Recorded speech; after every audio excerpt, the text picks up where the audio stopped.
Приветствую вас на канале про кино. Здесь мы говорим только про те проекты, которые достойны вашего внимания. И мы благодарны каждому, кто подписался на наш канал. А если ты вдруг забыл это сделать, то исправь это прямо сейчас. И не скупись на комментарии и лайки, ведь это помогает продвижению ролика. Итак, мы вплотную приблизились к стремительно наступающему Новому году. Страшно подумать, уже 2025-му. Нас ждут неожиданные новинки, но и без долгожданных продолжений полюбившихся культовых фильмов мы тоже не останемся. Предлагаю приоткрыть завесу и заглянуть в недалекое будущее, чтобы узнать, что именно приготовили для нас эти неугомонные киношники. И смотрите до конца, будет очень интересно. Так что поехали!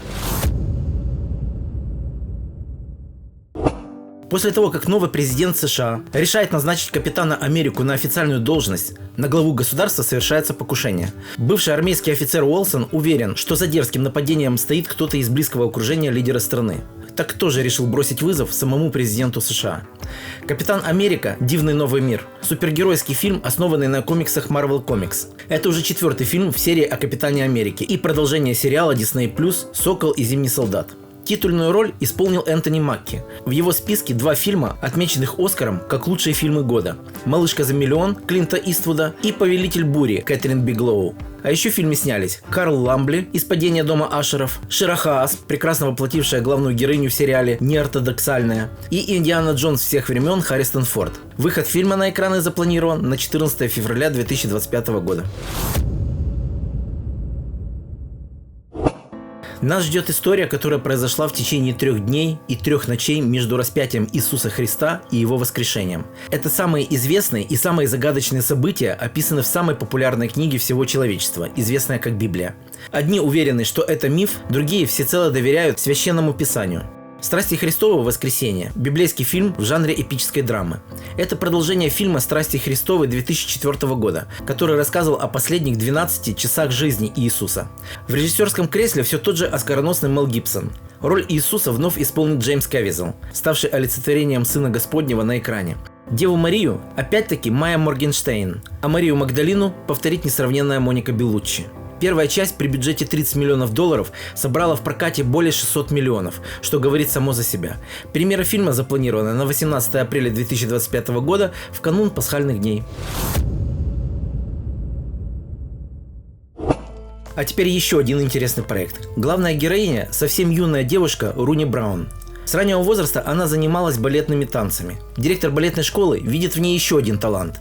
Ведь девушка носит в себе месть и ненависть. Она жаждет отомстить убийцам родителей. Наставником главной героини в мастерстве владения боем и оружием становится легендарный Джон Уик. Балерина – боевик режиссера Лена Уайзмена, ранее работавший над созданием известной вампирской саги «Другой мир». Главную героиню, балерину-киллера, мы уже видели в 3-м фильме с Киану Ривзом. Ее исполнила Анна де Армас, запомнившаяся ролями в фильмах «Достать ножи» и «Блондинка». За роль Мэрилин Монро в последнем она даже была номинирована на премию «Оскар». Фильм является спин-оффом квадрологии Джон Уик. События по сюжету разворачиваются между 3-й и 4-й частью основного тайла. Премьера фильма в кинотеатрах должна была состояться летом 2024 года, но была перенесена на 6 июня 2025 года. Гонщик Сони Хейс, звезда Формулы-1, вынужден был покинуть спорт из-за серьезной аварии. Это случилось в далекие 90-е. Тогда главному герою пришлось искать спортивного счастья в менее опасных других видах гонок. Прошло много лет, и Сони уже выходит на почетный отдых. Однако владелец команды Формулы-1 предлагает вернуться ему в большой спорт из отставки. Но уже не в роли гонщика, а в качестве наставника талантливого новичка. «Формула-1» – спортивная драма, снятая режиссером Джозефом Косински. Среди его известных работ – фильмы «Обливион» и «Топ Ган Мэверик». Причем оба, обращаю ваше внимание, с Томом Крузом в главной роли. Теперь режиссер взялся за оскароносного Брэда Питта, который исполнит роль Санни Хейса. В роли молодого дарования мы увидим пока малоизвестного Демсона Идриса. Также в картине снялся и оскароносный Хавьер Бардем. Прокат фильма запланирован на 25 июня 2025 года, как раз в канун Гран-при Австрии 2025 года. Позже он будет доступен на Apple TV+. Спустя 5 лет после событий, показанных в фильме «Мир юрского периода. Господство», экология планеты оказалась непригодной для представителей доисторического мира.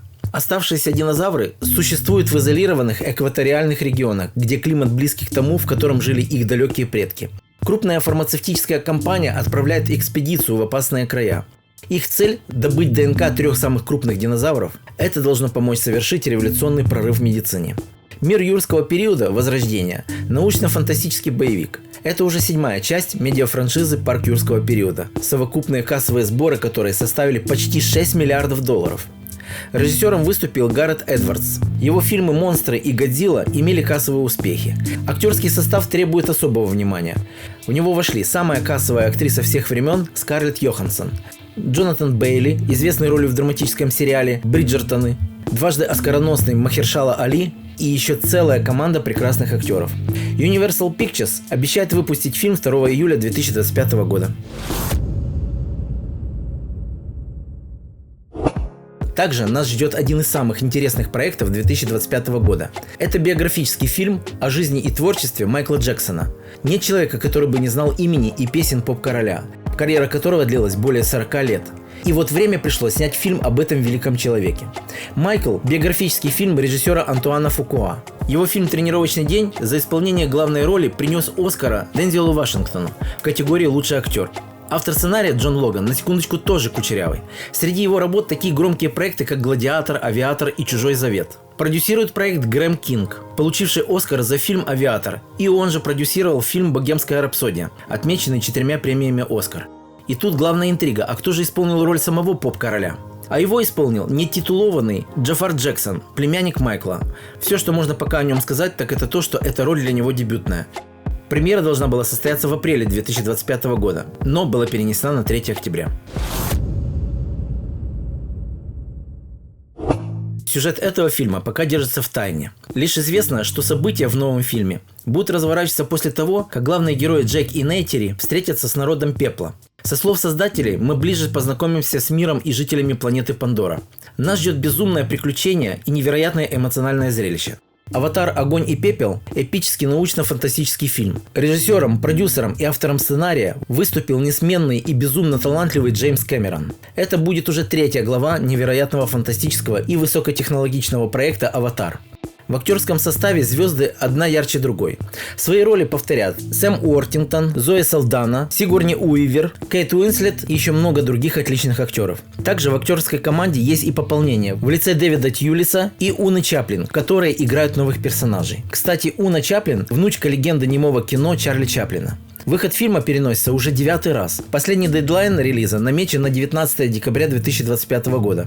Будем надеяться, что это уже окончательная дата. Ну что, у меня на сегодня все. Как вы знаете, в начале каждого месяца выходит дайджест ожидаемых премьер, где мы обязательно будем напоминать и о фильмах из списка самых ожидаемых. Так что подпишись на нас, чтобы не пропустить. Всем пока-пока, услышимся!